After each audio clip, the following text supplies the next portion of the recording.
للفريقين. وهنا توقفت الكلمات، هنا اختلطت العبارات، هنا امتزجت الرغبات. جمهور فتان، جمهور فنان، جمهور صانع للفرجة ومحقق للأحلام.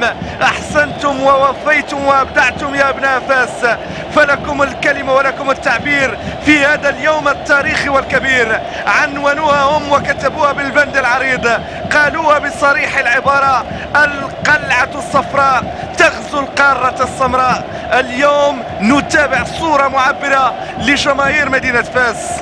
الله على روعة الجمهور الفاسي وحلاوة الجمهور المغربي. أقنعتمونا أمام الأسود بويلكم باك، ودهشتمونا أمام الترجي بالوينرز وأطيافو، واليوم الدور عليكم يا فتى تيغرز وكل اليوترات الفاسية. صور غاية في الروعة، صور تأتيكم مباشرة من هنا من مدينة فاس.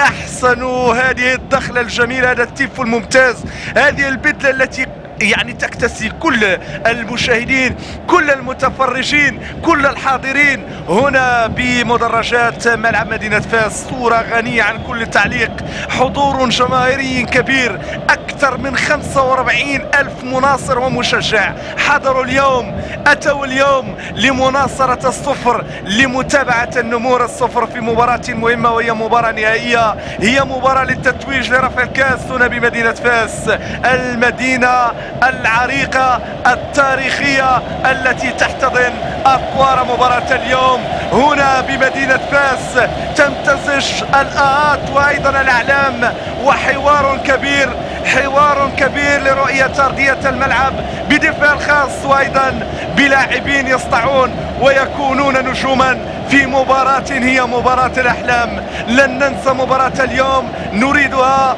إن شاء الله فاسية، نريدها بالحضور، نريدها أيضا بالأداء والنتيجة. هم يبحثون عن التتويج، ومن حق هذا الفريق أن يصل إلى التتويج. نظرا على التعليم في مباراة